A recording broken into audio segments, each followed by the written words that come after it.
Hi everyone, I am Adam from Trade with Precision and welcome to this week's episode of Inside the Chart. So first of all, we'll start off here with the dollar index. It has broken more than halfway back into the range. It's really the daily that for me looks as though it's getting ready for a bit of a correction. The real key thing this week is will it manage to hold at this resistance level? We're seeing more of what appears to be a potential weekly retracement at this time. This is a good area for it ultimately to continue down. Really look and see if this level of resistance holds this week and potentially if we finish lower in the coming days. If I have a look at the euro dollar again here, you can see we've sort of broken this uptrend, so we're now sitting in a weekly retracement and again a correction down towards these key levels 1.07 1.06 to find some support makes a lot of sense. However, if ultimately the dollar is going to remain weak, we might find that although the market does correct, it ultimately finishes higher. So this week how it starts and how it finishes could be quite different, but certainly in the shorter term my expectation is that that dollar will strengthen as part of a correction. The same thing here with looking at GBP against the US dollar. Again, looking for this to come down to test recent levels of resistance for potential support, possibly a bit of a deeper correction down towards the previous highs.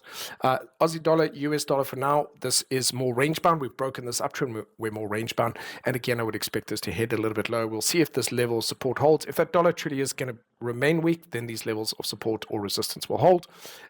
Where the price is currently where they are, alternatively, we'll see a deeper correction there. Kiwi dollar, US dollar, really what I like to see here is do we stay above these lows? This trend is nice and healthy. MACD is going higher.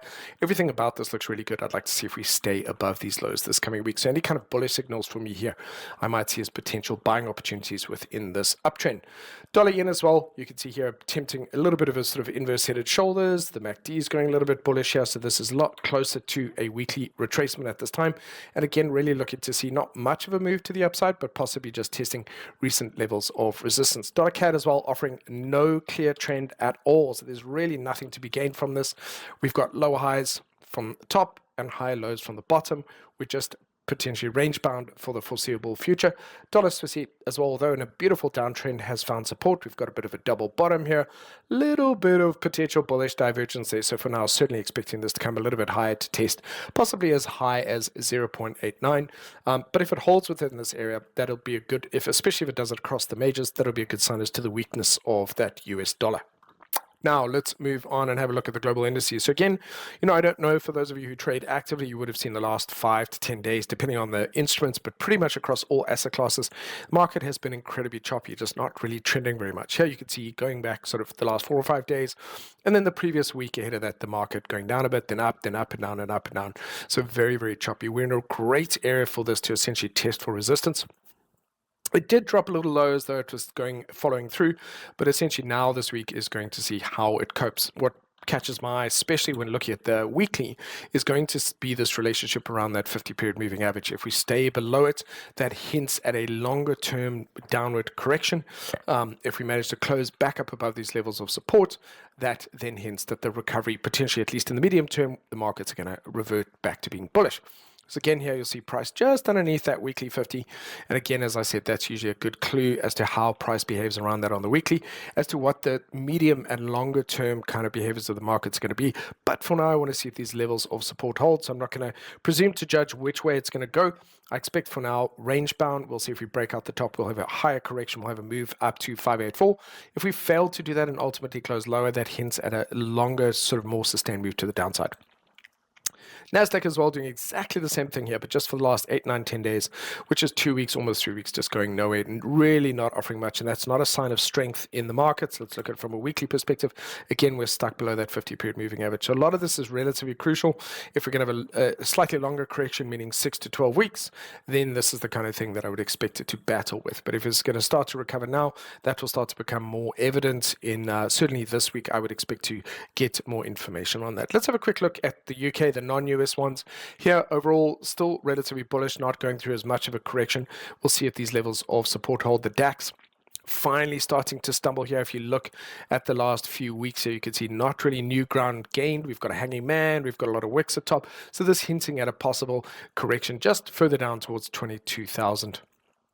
And so just letting off some of that buying pressure, I'd expect this to go sideways and down more likely. So let's have a quick look at crude oil. Crude oil is finding support where it is for now. Not really surprised. This has been a strong level of support for a very long period of time. It's slowly heading towards August, where I expect this to break out between now and August. Should we break upwards, above these highs, then this longer term downtrend is obviously negated. But for now, that is very much still under pressure. And ultimately, if it does break to the downside, it's going to be a big drop. But it's going to take a couple of months for us to get that answer. Moving over, have a look at gold. Gold continues to push a little bit higher. However, I would mention here, looking at it on the daily, we've started a bit of a retracement. So for now, I do expect gold to potentially come back down. Possibly testing resistance here would be amazing. But then looking for a bullish candle this week. We've got some bearish divergence. So usually in situations like this, I would expect us to start to go into a range or possibly have a deeper correction. Bitcoin here looking as though it's building up pressure to the upside, wants to break a little bit higher. We've got a bit of flat, almost bullish divergence here. So there's a little bit more bullish behavior with this. And again, I wouldn't be surprised to see it come back up to test this level here around 90,000, 91,000 for resistance again.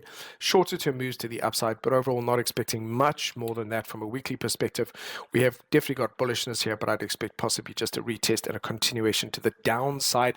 As I said, if the rest of the market is ultimately going to do that as well. Lastly, just quickly having a look at silver. Silver coming back in to test these recent highs from a daily perspective.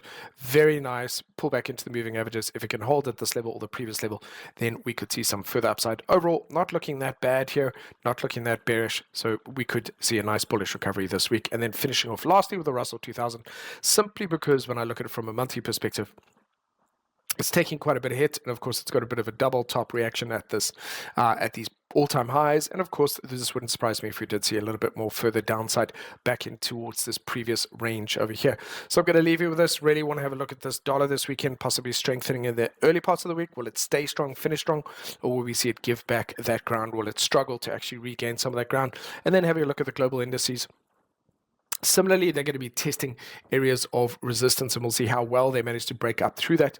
You know, in the past, they've been incredibly resilient, or they managed to do that. And again, gold also looking as though it wants to take a little bit of a breather. So there's quite a bit to watch out for this week.